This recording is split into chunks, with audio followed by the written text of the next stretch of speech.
Assalamualaikum warahmatullahi wabarakatuh.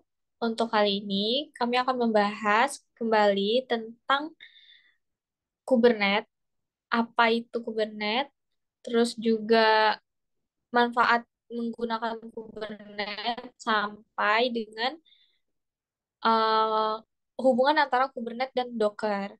Pertama-tama, kami akan memperkenalkan nama-nama anggota. Yang pertama itu ada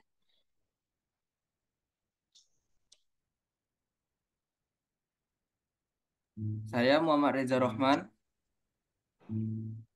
Saya Talita Dalila Diva. saya sendiri, Erlin Sari Ramadhani. Kemudian saya Makasin Muhammad. Saya Muhammad Raka Hadian Pangestu. Untuk yang pertama, untuk materi yang pertama itu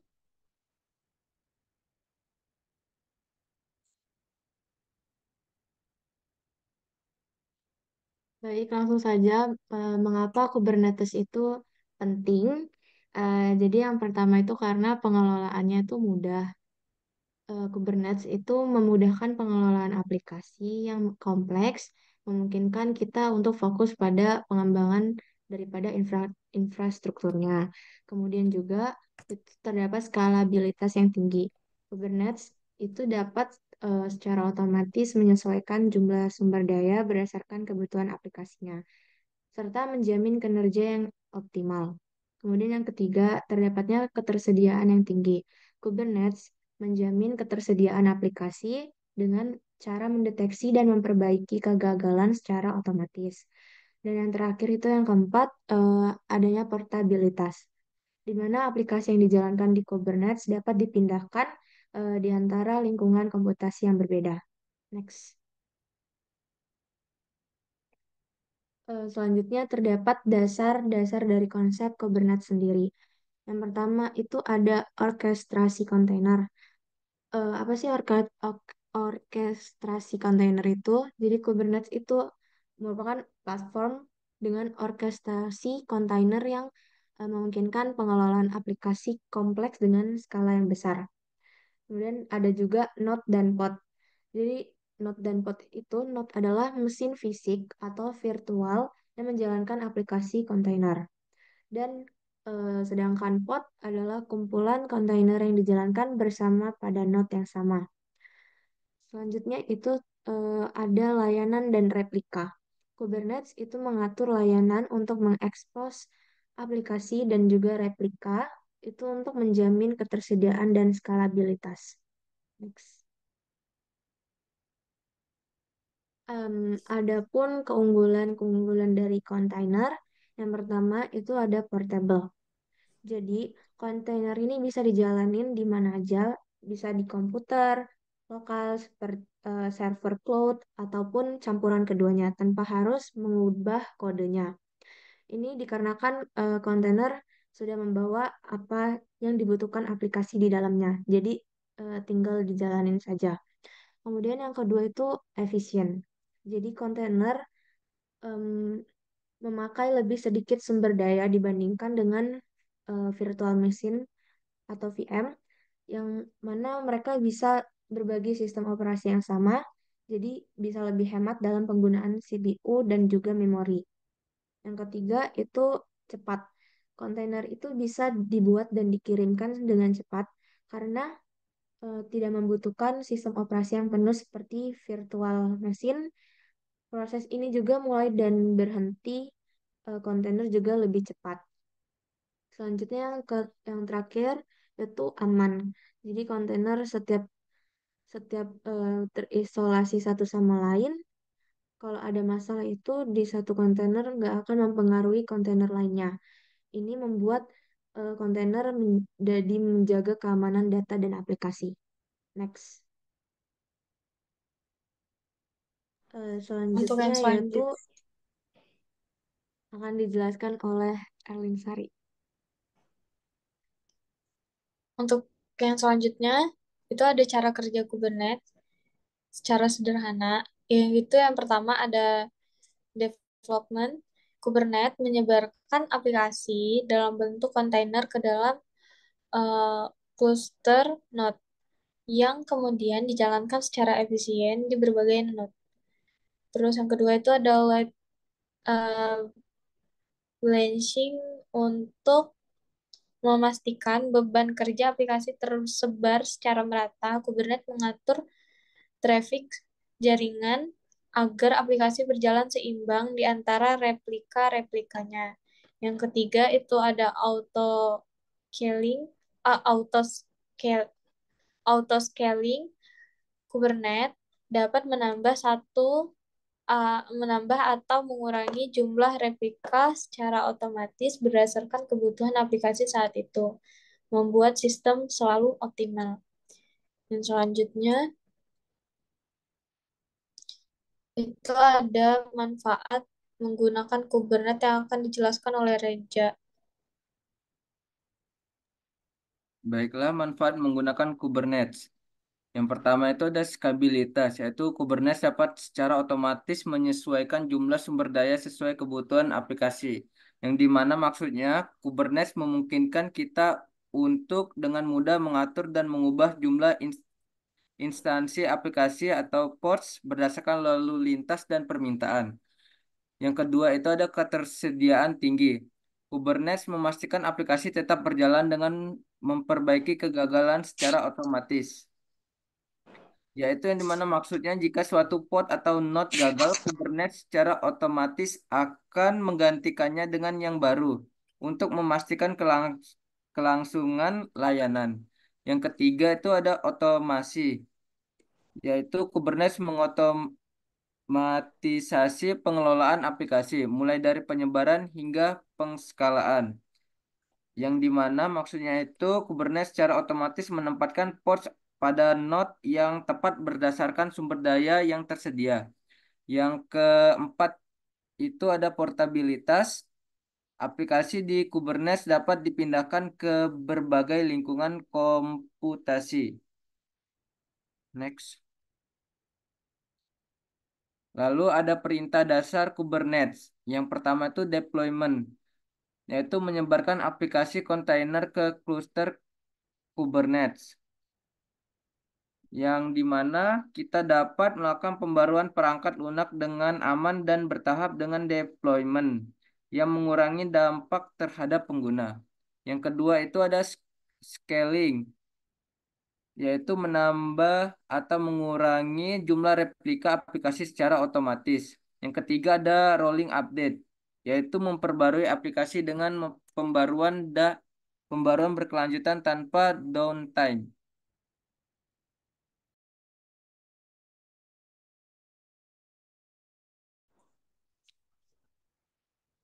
Baik, untuk yang selanjutnya itu uh, contoh penggunaannya dari Kubernetes di dunia nyata. Kubernetes digunakan oleh banyak banget perusahaan besar untuk mengolah infrastruktur aplikasi mereka. Ada beberapa contohnya, itu seperti Google menggunakan Kubernetes untuk mengolah layanan cloud dan aplikasi internal. Ada Spotify juga untuk menggunakan Kubernetes untuk menjalankan platform streaming musik global mereka. Terus ada Goldman Sachs mengelola aplikasi perbankan dan keuangan dengan Kubernetes.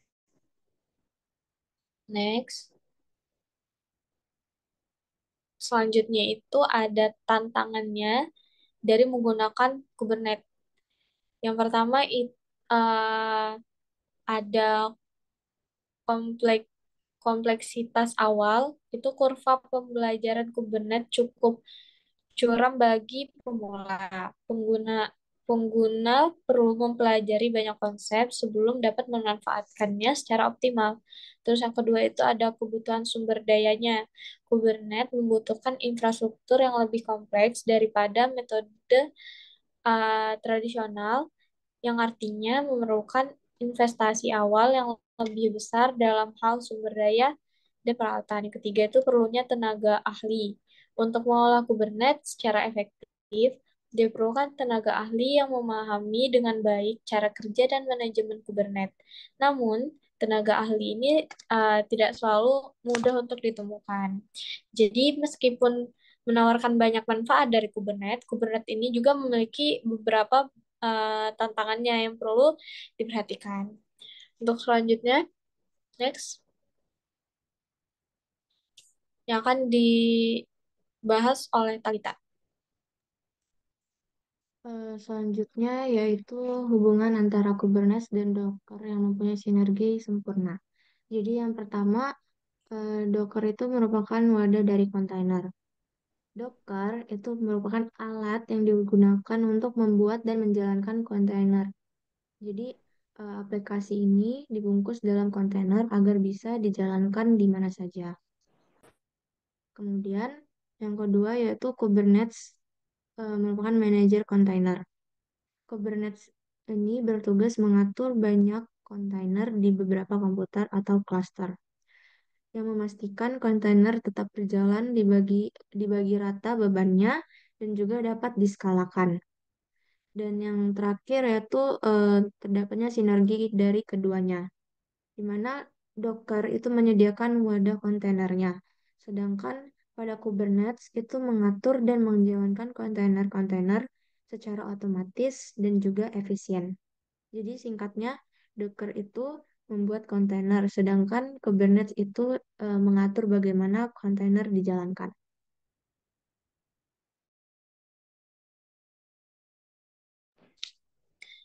Baik, jadi dapat disimpulkan bahwa Kubernetes dan Docker itu merupakan sinergi yang sempurna. Docker adalah alat yang digunakan untuk membuat dan menjalankan kontainer, sedangkan Kubernetes adalah alat untuk mengolah cluster yang menjalankan kontainer-kontainer tersebut.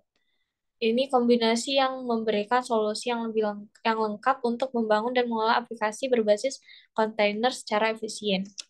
Jadi, segitu dulu tentang pembahasan kami terhadap Kubernetes. Buat Waalaikumsalam. sekarang, kami akan mendemokan bagaimana menggunakan Docker dan uh, menjalankan Kubernetes-nya dan implementasi kami terhadap Docker dan Kubernetes yang akan dijelaskan dan dijalankan oleh Makasin. Baik, terima kasih atas kesempatannya. Jadi di sini saya akan menjelaskan mengenai yang pertama bagaimana menginstal Docker di Windows dan cara membuat kontainer di Dockernya. Jadi yang pertama untuk menginstal Docker ini kita download dulu softwarenya atau aplikasinya kita cari di Chrome yaitu Docker download. Nah, di sini kita klik saja install Docker desktop. Di sini terdapat dua versi yaitu Docker Desktop for Windows dan Docker Desktop for Windows ARM Beta. Kita download yang Desktop for Windows kali 86 saja. Kemudian setelah kita install, kita setup seperti kita menginstal aplikasi pada umumnya. Di sini kita klik saja, kita install, kita klik dua kali. Karena di sini saya sudah install, jadi tidak akan saya jelaskan.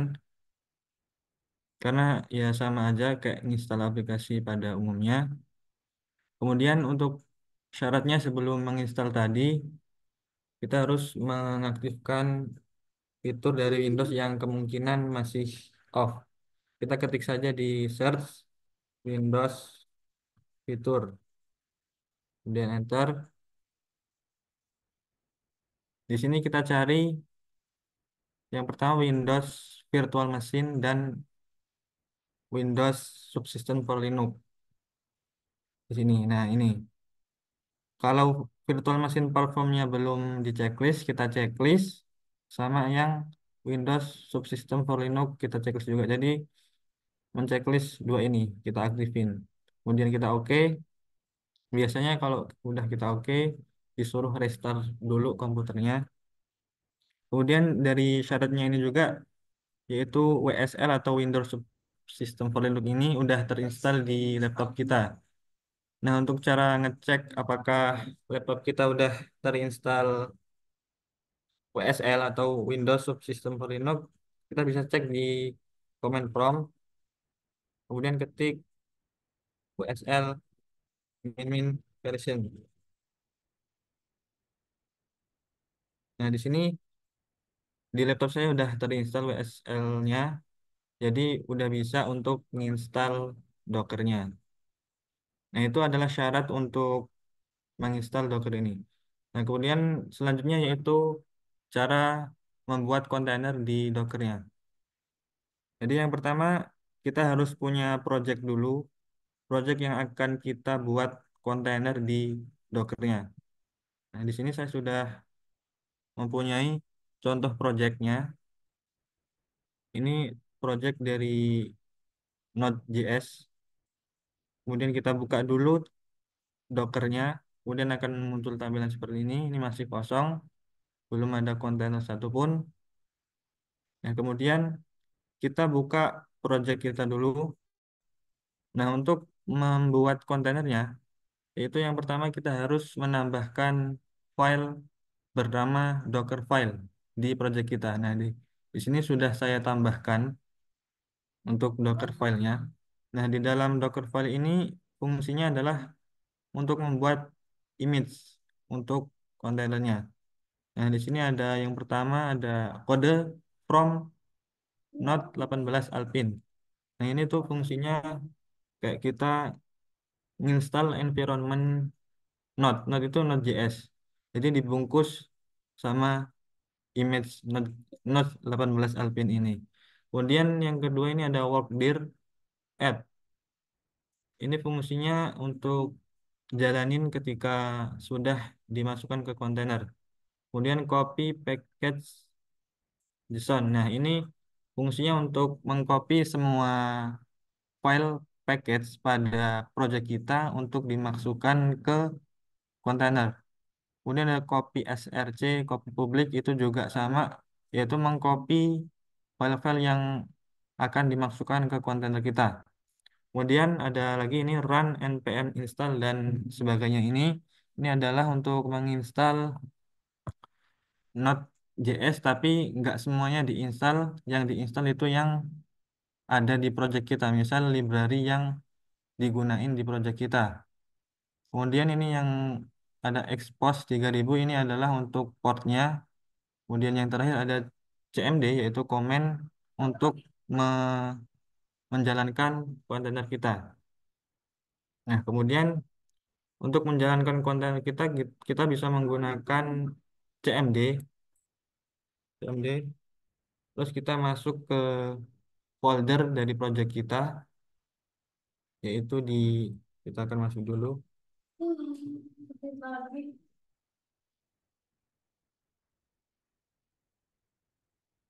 Bentar.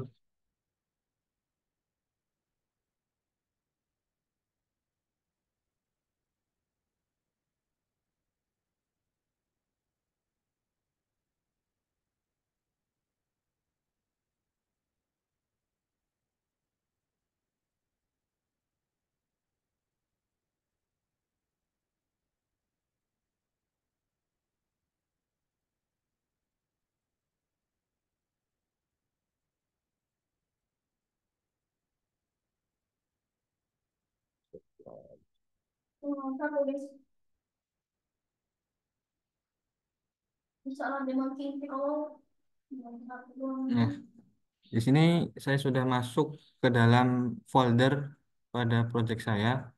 Kemudian ketika sudah masuk dalam folder dari projectnya, kita bisa comment prompt dengan seperti ini.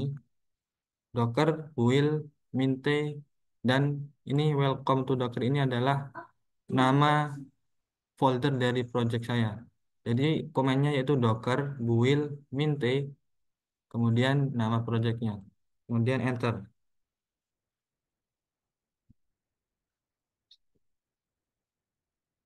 Nah, di sini dia akan membuat kontainer dari project kita. Jadi project kita tadi akan dibuat kontainer, kemudian bisa dijalanin di berbagai OS. Nah, di sini udah selesai. Kemudian bisa kita cek di Dockernya.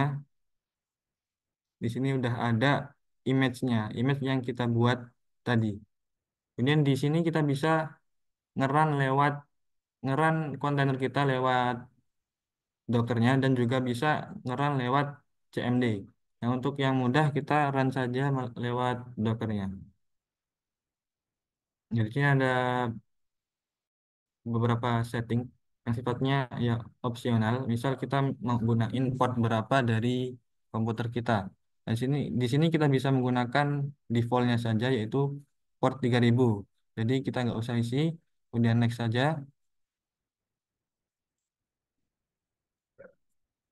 Nah, ini udah. Jadi kita udah buat kontainer dan kontainernya udah kita jalanin.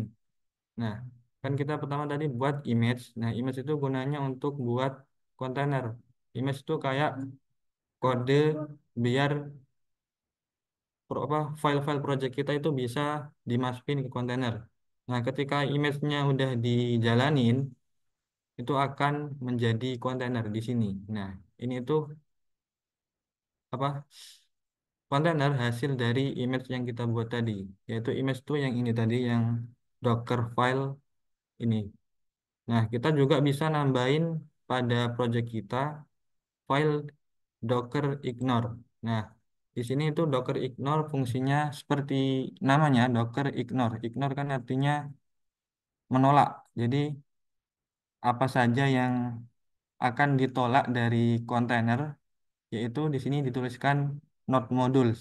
Jadi not modules dari project kita tidak akan dimasukkan semuanya ke dalam kontainer. Hanya memasukkan library yang perlu perlu-perlu saja yang digunakan di project kita dan kemudian akan dimasukkan ke kontainer.